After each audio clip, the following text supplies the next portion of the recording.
Saturday Matinees and Magazine. Our gang had enlarged a little. Joe Beardwood and I from SFX, Paul Barry and Martin Nixon from St Eddie's, and Phil Cork and Paul Bandel from De La Salle. More friends meant more music being swapped about and more enjoyment to be gleaned. We would hang out at each other's houses and play our records. The stuff we were into at the time was anything from Zeppelin and The Who to the more commercial of the current punk stuff. It was during one of these listening sessions round at Paul's house that his elder brother Colin started turning us on to the independent releases he was buying from Probe and Virgin. We would sit on the sofa in Paul's house and Colin would be DJ. "Fuck all that Zeppelin shite, have you heard Joy Division?" "Who?" from the collective on the couch. "Check this out." Colin put on Unknown Pleasures, turned it up, and then jerked his way around the living room with his arms flailing, doing his best Ian Curtis impression. He would blow us away with his record selections, and it wouldn't be long before we were claiming Ultravox, the Ramones, Stiff Little Fingers, the Mekons, the Fall, XTC and X-Ray Specs and the Buzzcocks as our own. It was his fault that I was stuck under the blankets at night listening to John Peel instead of getting my head down for a hard day's graft in my final year at school. The band that stood out the most for the listening prog heads assembled on the sofa was Magazine. Colin was a regular at the punk club in Matthew Street called Eric's. It had opened in 1976, and Colin, being a few years older than us, had seen loads of bands play there. Whilst we would listen to his music, he would regale us with tales of the sweating masses pogoing to the Clash, or dancing to the dub reggae cuts on the infamous Eric's jukebox. You can't imagine how chuffed we were when he told us that Eric's were now doing Saturday matinee performances for under-16s and Magazine were playing later that month. This was going to be my first live concert, and I couldn't wait to hear Shot by Both Sides and The Light Pours Out of Me being played full blast just feet away from me. The Saturday afternoon couldn't come around quick enough, and Paul, Martin, Joe and I were in town handy. The shows were at 5 p.m. and we got there in plenty of time to ensure our entry and joined the queue of other youngsters waiting to enter the inner sanctum. The doors opened, we paid the pittance entry money and wound our way down the stairs and into Mecca. I don't remember how many people were there, but it wasn't crowded.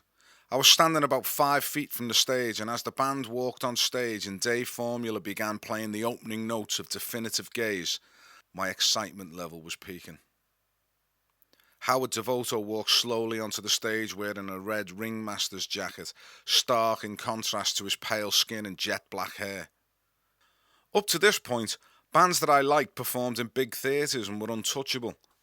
These guys were right in front of my face, and for the first time in my life I realised that ordinary guys could get on stage and become musical gods, even if it was in front of a less than packed house of spotty teenagers.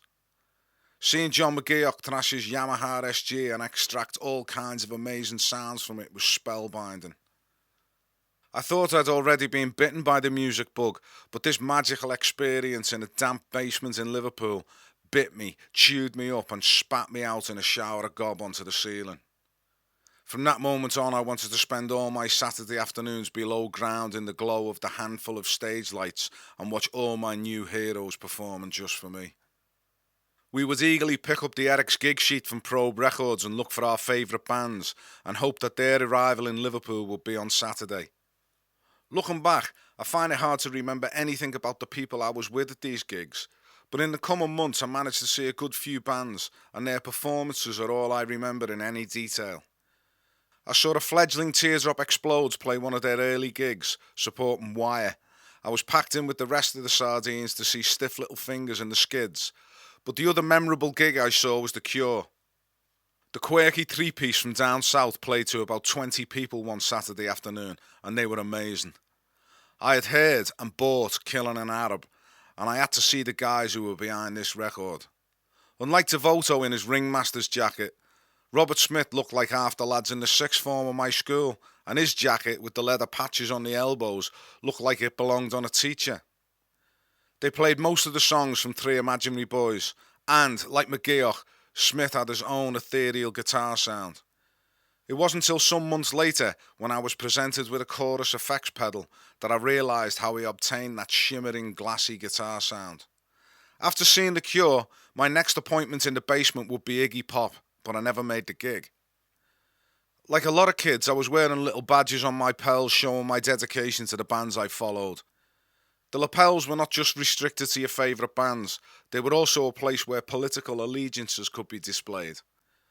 The Rock Against Racism movement was very popular at the time, and along with the Anti-Nazi League, they were active in mobilising the youth and organising concerts and marches against the fledgling British National Party and other right-wing fascist groups. I had become aware of the Rock Against Racism movement via the Tom Robinson Band, who were regulars at events organised by the movement all over the country.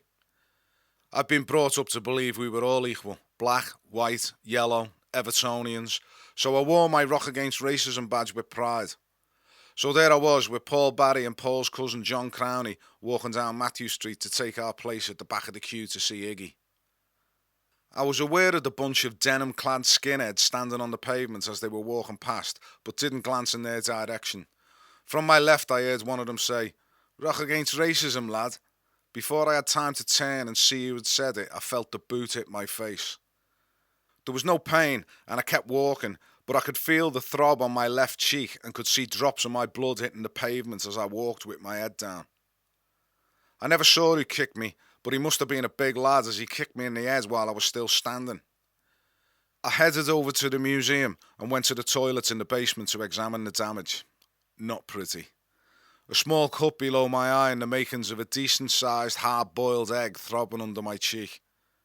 Externally, I wasn't badly hurt, and over the coming years I would hardly notice the scar under my left eye, but internally it freaked me out. How could somebody do that in broad daylight? I never saw Iggy, and it would be some time before I would go down into that part of town. Even when I was walking around Probe and the guitar shops on Stanley Street, I was always wary, and the sight of skinheads made me turn and walk the other way. I was still going to gigs though, so I just switched venues. Instead of the sweaty dive in Matthew Street, I was attending concerts at the Liverpool Empire. The first concert I attended there was a performance by the Tom Robinson Band. I loved their debut album Power in the Darkness, and I felt my attendance at the gig would prove to myself that I wasn't going to let the actions of one skinhead stop me from showing my musical and political allegiance. What a concert! I was in the balcony near the front and had a great view.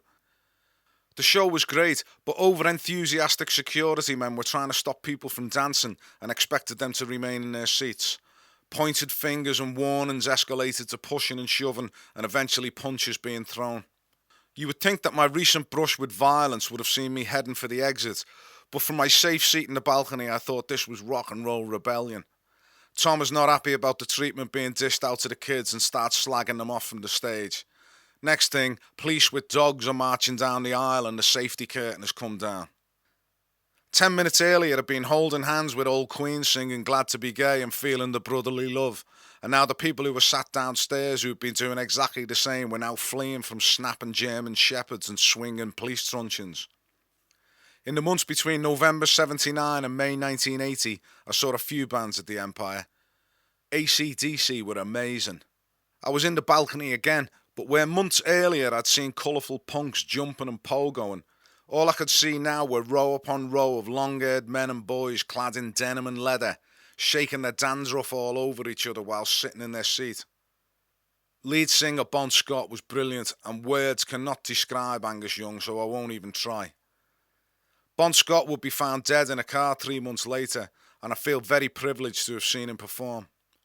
I saw Rush, Thin Lizzy and Motorhead there also.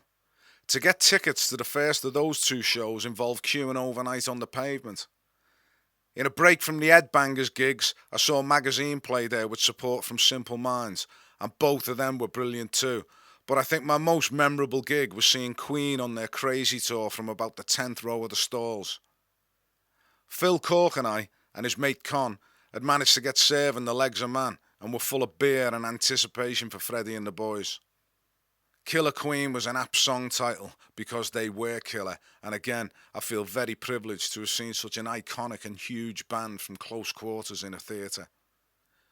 Apart from seeing Echo and the Bunnymen in 1981, I've never set foot in the building since, and it was a bit of a bummer that I never got to tread the boards myself with Frankie. Just as I was coming to terms with my fears and heading back into town and thinking of renewing my relationship with Eric's, my little punk heart was ripped from its chest. Eric's was closing. The police claimed it was because there were drug deals being done there, but they never produced any proof to substantiate the claims. A week after it closed, a march was organised through the city centre to protest against the closure, and the lads and I were there, shoulder to shoulder with our punk comrades, demonstrating against the action of the man. We didn't have the peacock multicoloured hair or the bondage trousers, but we were punks, and we were not going to go quietly. The march failed to reverse the decision, and that was that. Eric's was gone. Although we'd only been to half a dozen gigs, all of our gang felt like a bit of us had gone with it. If you were one of those people who used to go there, then you felt that same emptiness we all felt when we realised it was gone. And it was never coming back.